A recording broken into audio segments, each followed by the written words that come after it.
I was kneeling beside the galley sink, tightening the faucet with a wrench when I heard it. A low chuckle, followed by his voice loud and smug. "Careful there, Plumber. Wouldn't want you to break the rental." Laughter followed, from my own family. I didn't look up right away. Just breathed once, twice. That faucet had cost more than Brad's monthly salary. But to him, I was just the guy who used to fix toilets for a living. A nobody in khakis. He kept talking.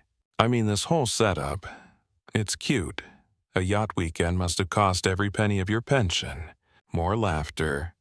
I heard my daughter's voice, too soft, unsure, but she didn't stop him. She never did. Still, I stayed silent, wiped my hands, turned the wrench slowly one last time. Then I stood up, faced him, met his eyes, and said, "Brad, this isn't a rental." He blinked. I took a breath, smiled faintly, and dropped the words like an anchor. "This is my yacht." He froze. So did everyone else. That silence, it was priceless. But trust me, this was just the beginning, because what led to that moment will make you question everything. Franklin James never needed a spotlight. He built his life with quiet hands and a wrench in his back pocket. For 35 years, he owned a small plumbing supply store on the edge of Newport Beach. Nothing flashy, just pipes, fittings, and customers who knew his name. He didn't wear watches that shimmered. Didn't drive the latest SUV, but he paid off his house. He saved every month, and he never missed a bill. More importantly, he never missed a moment with his daughter. Her name was Emily. She was his world. From ballet recitals to school science fairs, he was always there, rain or shine. Blue overalls, greased knuckles. He was the dad who clapped the loudest, who cried silently when she got her college acceptance letter. After her mother, Margaret, passed, Franklin stopped celebrating birthdays. But he still sent Emily flowers every year on hers. Still drove across town to fix her garbage disposal without saying a word. Because that's what love looks like when it's done without condition. He wasn't rich, but over the years he saved more than most people with six-figure jobs. Not for himself, for her. He had one dream left, to give Emily something beautiful. Something her husband couldn't belittle. Something that would bring her back. He just didn't know yet how far gone she really was. Brad Whitmore walks like the world owes him something. He's 35, always in tailored shirts, shiny loafers, gelled hair that never moves. He talks fast, sells faster, and brags the loudest in every room. To strangers, he's charming. Confident, even likable in a polished LinkedIn kind of way. But to those who really know him, he's something else entirely.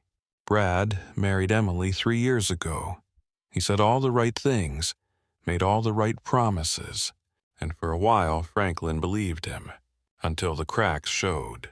He never said thank you when Franklin helped with their down payment. Never offered gas money when Franklin drove across town to unclog their sink. Instead, he rolled his eyes, joked at family dinners. "You know, we really should have hired a real plumber." Brad measured people by their income bracket, and Franklin to him was just blue-collar background noise. Something to tolerate, not respect. But the worst part, he said these things in front of Emily, and she stayed silent. Brad had ambition, but no humility. He wanted the yacht, the suit, the applause, but he'd soon learn there's one thing money can't buy: respect from a man who built everything with his own 2 hands. Emily used to adore her father. She'd climb into his pickup truck with muddy sneakers, a juice box in hand, and sing along to country radio like nothing else mattered. She thought he was a giant, strong, safe, unbreakable. But time has a way of rewriting memories when new voices whisper in your ear. Brad's voice was louder now, and the world. Emily lived in the dinner parties, the networking circles, the curated Instagram posts. Had no room for worn-out flannel shirts or hands stained with grease.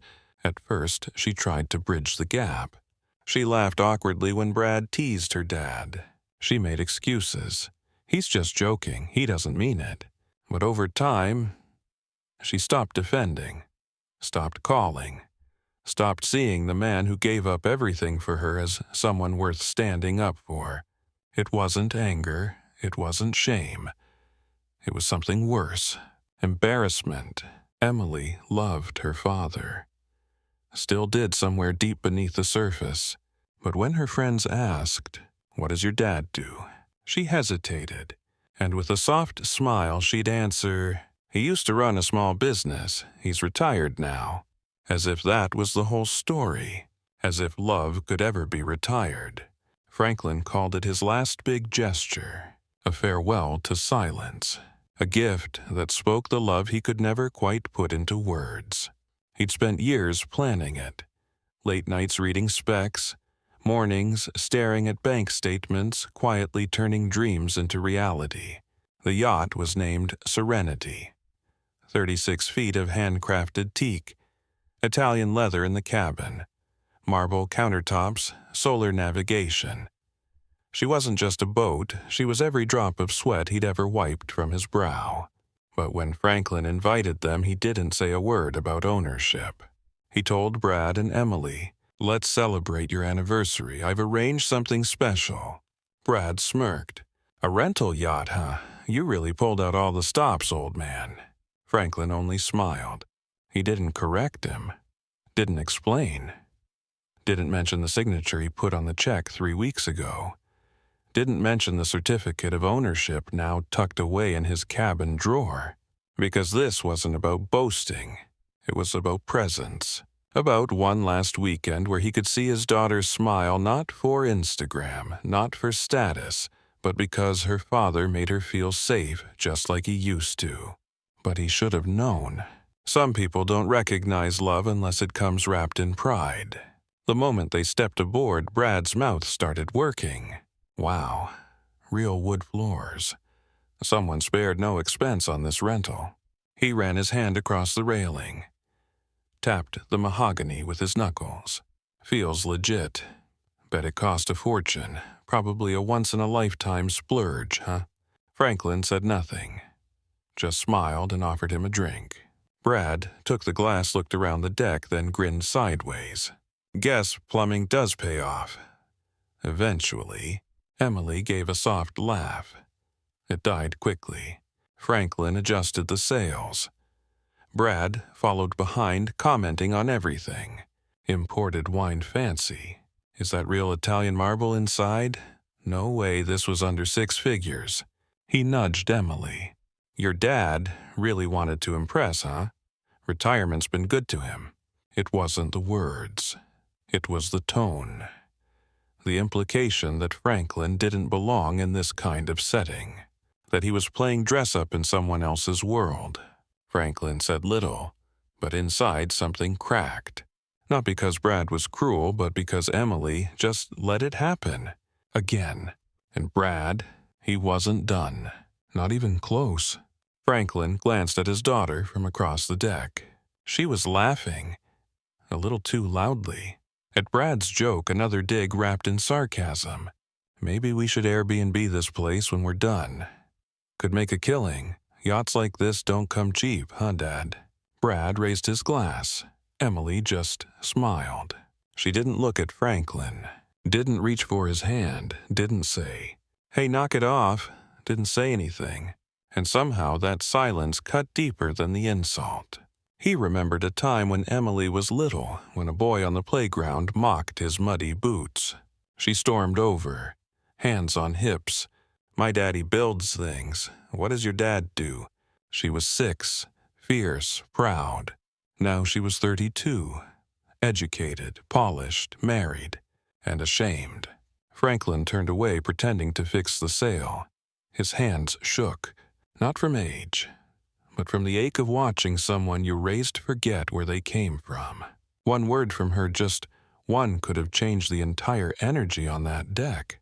But she said nothing, and that said everything. Lunch was ready. Franklin had planned every detail. Fresh lobster rolls, chilled champagne, peach cobbler, Emily's childhood favorite. The table was set with crisp white linens, gold-trimmed plates, and polished silverware that hadn't seen daylight in years. He lit the candle. Just one. Simple, meaningful. Emily stepped up first. "Wow, this looks amazing, Dad." For a moment, her voice sounded like the little girl who used to clap when he made pancakes on Sundays. Then Brad appeared. "Damn, are we on below deck now?" He laughed, popped the champagne himself, didn't even offer to pour for Franklin. They sat. Franklin served each plate by hand. Careful, gentle. Brad took a bite, paused, then smirked. "You know, this is five-star stuff. You really missed your calling, Frank. Could have been a yacht chef. Or, hey, host cooking classes for retired tradesmen." Emily laughed, too loud, too forced. Franklin chuckled softly.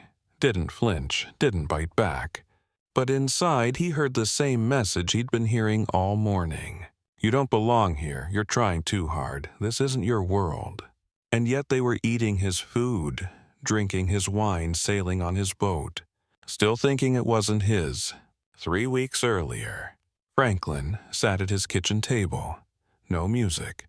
No lights, just a dim lamp above his shoulder and a blank checkbook resting beside a faded photo of his wife, Margaret. The quote was exact $2,814,000 after taxes. After upgrades. He stared at the number like it might blink first. Then he reached for a pen.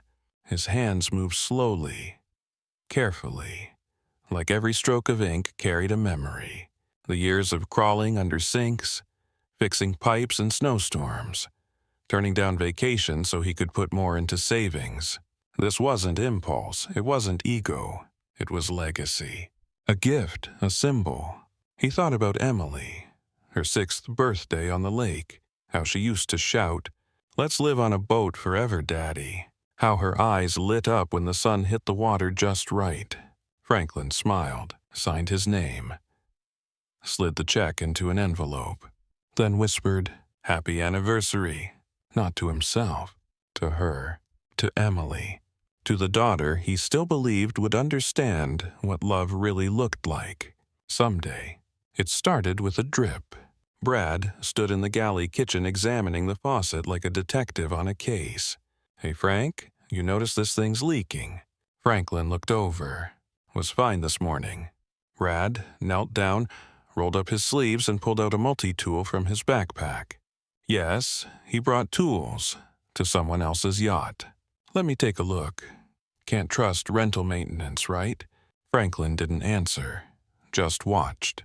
Brad twisted something underneath, paused, twisted again harder, then stood up, turned the handle, and splat. Water shot sideways, soaked the cabinet, dripped onto the teak floor. Whoa, must be some cheap fittings.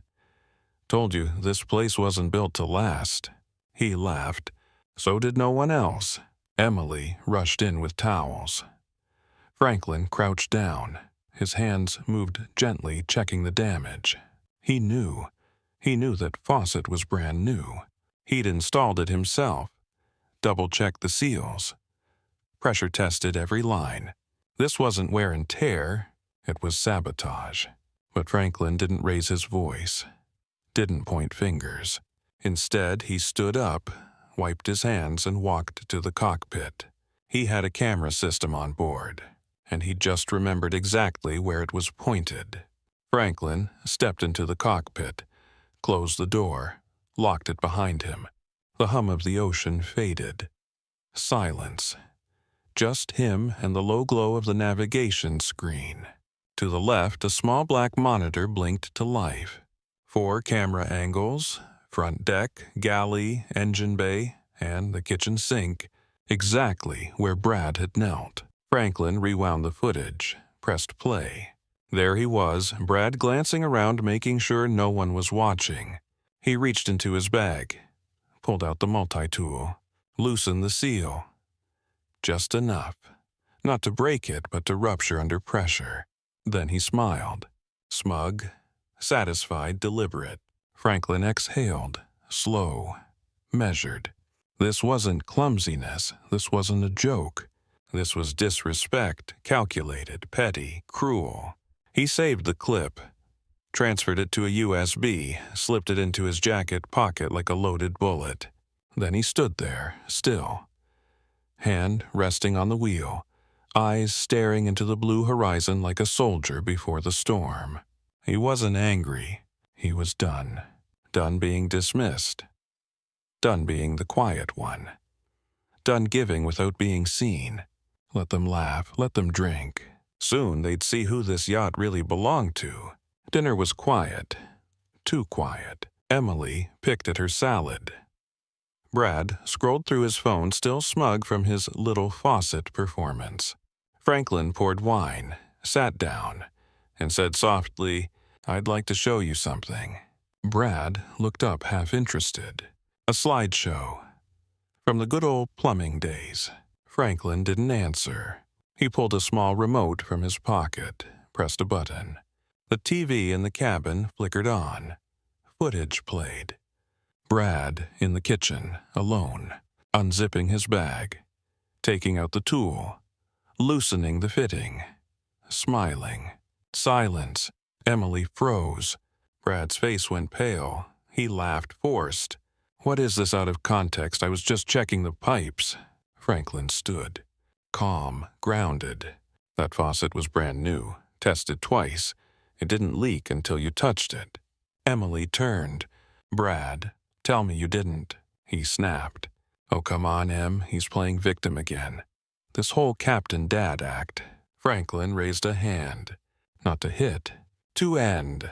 "You don't get to disrespect me in my home, eat my food, damage my yacht, and call it a joke." Brad opened his mouth, but no words came out. Because in that moment he realized this wasn't a rental, and Franklin James wasn't just the plumber. He was the owner. Emily stared at the screen, frozen. The man she married just got caught manipulating her father on camera. On his boat. She turned to Franklin.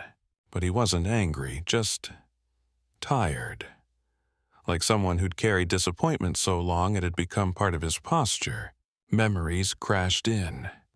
Her dad waiting outside in the cold with hot chocolate after late dance recitals, fixing her car at midnight, driving across 3 states to help them move into their first apartment.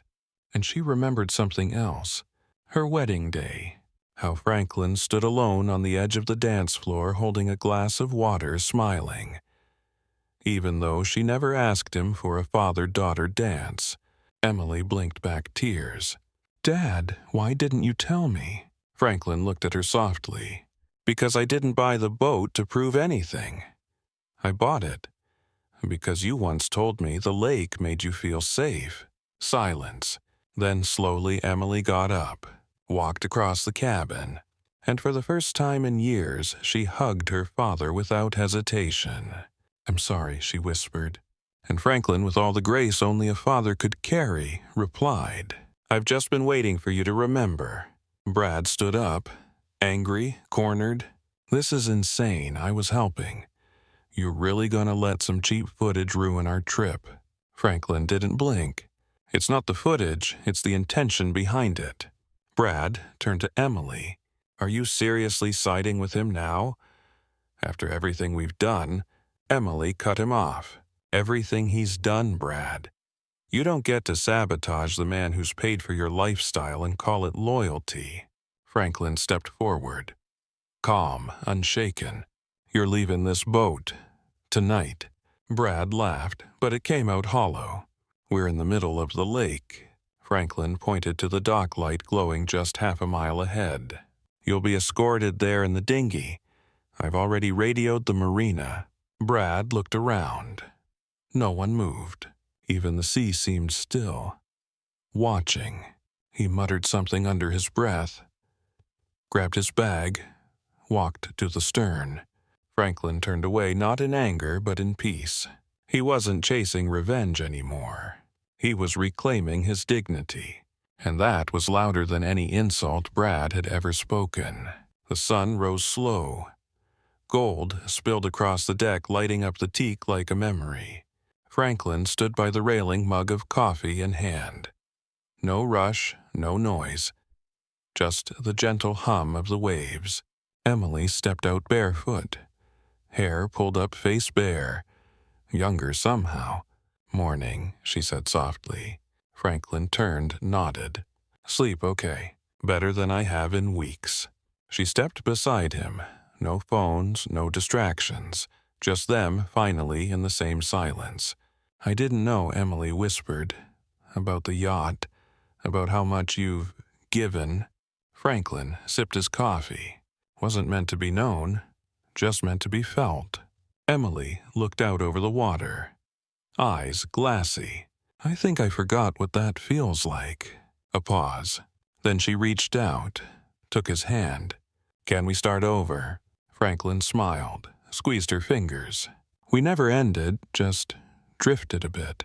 The lake was still, the world quiet, and for the first time in years they weren't just father and daughter. They were family again. Later that afternoon they docked at a quiet marina in Lake Tahoe. Franklin walked into the harbor office carrying a manila envelope. Inside, a notarized document transferring ownership of the yacht. He paused before signing the final line. Looked out the window where Emily was laughing genuinely, this time feeding seagulls near the dock. He signed it. To Emily James. Owner, captain, daughter. On his way out, he stopped at the paint service counter. "I'd like to change the yacht's name," he said. The clerk raised a brow. "What's the new name, sir?" Franklin smiled. A quiet, proud smile. "Still Waters." That evening, as the new letters dried along the hull, Emily walked up beside him. "Why that name?" Franklin looked at the sunset. The lake mirrored the sky, calm, deep, forgiving. Because still waters run deep, like family, like love that never left even when it was silent. Emily leaned her head on his shoulder. And for the first time in a long time, Franklin didn't feel like a provider, or a plumber, or a backup plan. He felt like a father again. Sometimes we don't realize just how much someone has done for us until silence takes their place. Franklin never raised his voice. He never demanded recognition. He simply showed up, fixed the broken things, held the weight when no one else noticed. But being quiet doesn't mean being weak, and forgiveness doesn't mean forgetting. This story wasn't just about a faucet, or a yacht, or a petty insult from a smug son-in-law. It was about love, real love, the kind that gives without asking, waits without complaint, and still deserves respect. Sometimes the people we take for granted are the very foundation we stand on. And when they choose to walk away, everything shakes. Franklin didn't scream. He didn't shame. He let the truth speak for itself. And in doing so, he reminded us all that dignity doesn't need volume. It just needs clarity. So if there's someone in your life you've overlooked, someone who's been the plumber in the background fixing leaks you never noticed, maybe today's the day you say thank you, before their silence becomes the loudest thing you hear. So now I ask you, have you ever been underestimated like Franklin, called something you're not just because you chose humility over pride? Or maybe you've overlooked someone in your life, someone steady, quiet, reliable, someone who never asked for applause but always showed up when it mattered. Tell me your story, right here in the comments. Let's honor the Franklins of the world. Let's give them the recognition they were too humble to ask for. And if you felt something watching this, if this story stayed with you longer than you expected, don't just scroll away. Hit that like button. Subscribe for more revenge stories where justice is quiet, but unforgettable. In the next episode, you'll meet a father who spent $937,000 raising a daughter, only to be told he wasn't classy enough to attend her wedding. But what he did next shook her world. This is more than storytelling. This is reflection, redemption, and sometimes revenge done right. Thank you for watching. Until next time, remember, Dignity is allowed as silence, and respect once lost is earned back through truth.